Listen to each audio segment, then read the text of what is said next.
Kapolri Jenderal Badrodin Haiti pada 24 Juli mendatang akan memasuki masa pensiun. Isu seputar siapa pengganti Jenderal lulusan terbaik Akpol 1982 itu pun langsung bergulir kencang. Ada sejumlah barisan bintang 3 di Polri yang siap mengambil tongkat estafet. Mulai dari Wakapolri, Komjen Budi Gunawan, Kabaharkam, Komjen Eko Bayuseno, hingga The Rising Star Kepala BNPT Komjen Tito Karnavian. Untuk menjaga profesionalisme dan sistem pembinaan personel di tubuh Polri, Presiden Joko Widodo diminta memilih Kapolri baru. Namun ada pula suara-suara yang berharap Presiden memperpanjang masa tugas Badrodin Haiti. Alasannya Badrodin bisa meredam guncangan, mengingat secara jenjang regenerasi sebenarnya Wakapolri Komjen Budi Gunawan yang pernah jadi polemik karena tersangkut hukum kembali jadi kandidat terkuat. Meski jadi kandidat kuat, namun Budi Gunawan dikhawatirkan masih mendapat penolakan dari publik. Kondisi yang membuat Presiden Joko Widodo dilematis. Untuk membahas dialog bertema berebut kursi Kapolri, telah hadir di studio anggota Komisi 3 DPR Nasir Jamil. Pak Nasir, selamat malam. Selamat malam. Terima kasih sudah hadir di Berita 1 TV. Terima kasih. Ya, kita akan berbincang tentang berebut kursi Kapolri nih Pak ya. Ya. Dan pemirsa, Anda juga bisa ikut berinteraksi melalui saluran telepon yang nomornya tertera di layar televisi Anda.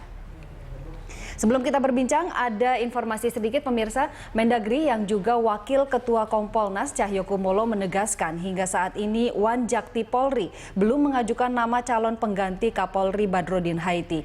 Cahyo menargetkan bulan Juni ini nama tersebut sudah ada dan diajukan kepada Presiden. Dirinya menegaskan pergantian dan pemilihan Kapolri yang baru sepenuhnya adalah hak prerogatif Presiden.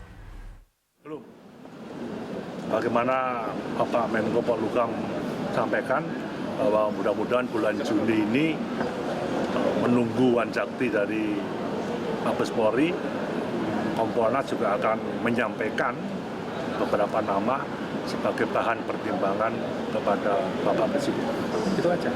Karena keputusannya ada pada Bapak Presiden. Tapi kalau dari... Ya pemirsa, kita mulai perbincangan kita di Prime Time Talk hari ini. Pak Nasir, bagaimana Anda melihat ini? Wanjakti belum mengajukan nama, sementara sudah beredar usulan-usulan, ya sudahlah diperpanjang saja begitu. Iya, jadi memang setiap pergantian Kapolri selalu menjadi isu hangat ya. Baik di kalangan perwira tinggi maupun juga di media massa. Karena memang ini jabatan yang strategis, karena dia akan memimpin lebih kurang 500.000 ya personil, baik itu personil yang memakai baju seragam coklat maupun personil yang memakai baju sipil. Ya.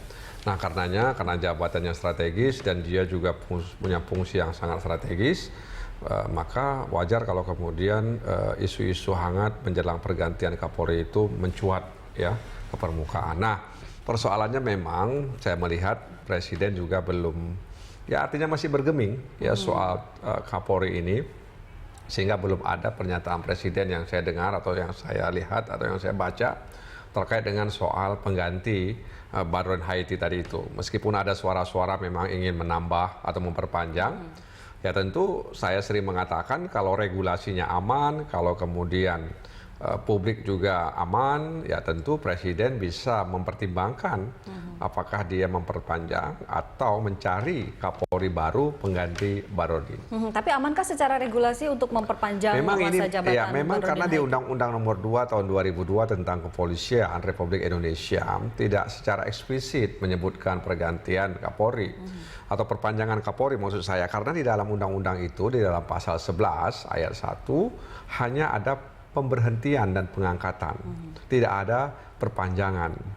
Nah, di pasal 30 ayat 2 juga itu memang anggota Polri bisa diperpanjang masa pensiunnya ya dari 58 menjadi 60. Tapi itu konon katanya untuk level teknis, bukan level strategis seperti Kapolri. Kalaulah misalnya Undang-Undang Nomor 2 Tahun 2002 itu mengatur soal perpanjangan Kapolri, maka soal perpanjangan itu tidak akan diatur di pasal 30, pasti akan diatur di pasal 12 misalnya, ya. Oleh sebab itu pasal 30 ayat 2 memang itu multitafsir, tapi kebanyakan pihak menilai bahwa yang bisa diperpanjang itu adalah level-level teknis yang dia memang memiliki keahlian yang khusus. Ya. Ini kita ketahui bahwa kandidat yang kuat, salah satunya adalah Wakapolri Budi Gunawan yang sebenarnya sudah mendapat dukungan dari PDIP ketika pergantian Kapolri yang terakhir kemarin. Nah, namun seperti tahun 2015, BG juga nampaknya masih mendapat penolakan dari publik karena publik masih menyoroti ini, masih hangat begitu dalam ingatan publik. Anda melihatnya seperti apa? Bisa dipahami kalau kemudian BG itu dalam tanda kutip masih masih diragukan soal penolakan dari publik ya. Tapi kita kan juga harus menghormati hukum ya. Sebagai negara hukum kita kan harus menghormati proses hukum yang ada. Benar bahwa Budi Gunawan itu sudah pernah menjadi tersangka yang ditetapkan oleh KPK dan dia mengajukan pra peradilan dan kemudian pra peradilan memenangkan dan menerima keberatannya dan kemudian tersangka, label tersangka yang ada pada diri Budi Gunawan itu kemudian di-delete. Ya, dihapus oleh pra peradilan. Nah, kalau kita menghormati hukum, ya, maka tidak ada masalah sebenarnya.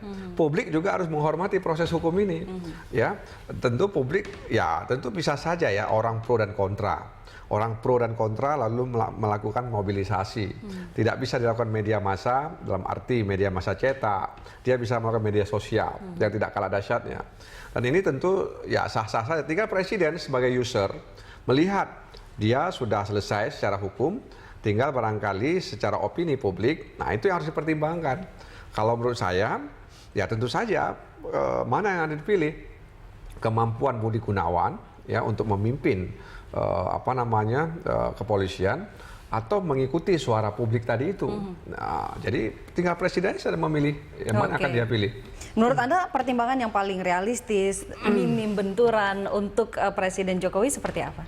Begini, jadi sudah ada semacam konvensi di kepolisian itu yang saya perhatikan sebagai mitra kerja ya di DPR RI bahwa setelah 82 misalnya 83, 84. Ada urut kacang seperti itu.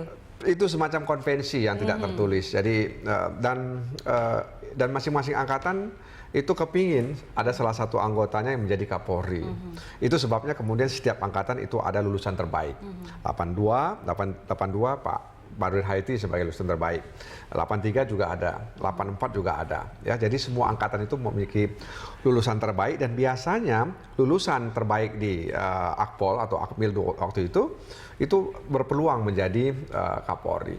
Ya. Kok jadi kesannya jabatan Kapolri ini bagi-bagi jabatan ya? Sebenarnya terkesannya seperti itu, tapi kan ini ini kan menyangkut dengan senioritas.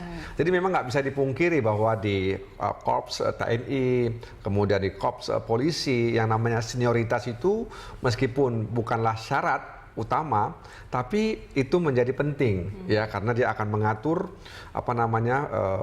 sebuah institusi yang punya kewenangan ya, yang kewenangannya itu besar sekali ya. Nah, karenanya senioritas itu menjadi penting meskipun menurut saya tidak menjadi masalah untuk di level polisi daerah, contoh Kapolda Metro Jaya misalnya 87 ya kan, sementara Pak Mugiarto 86. Seharusnya kan kalau kita mau urut kacang, Pak Mugiarto dulu baru Pak Tito, tapi justru ini sebaliknya.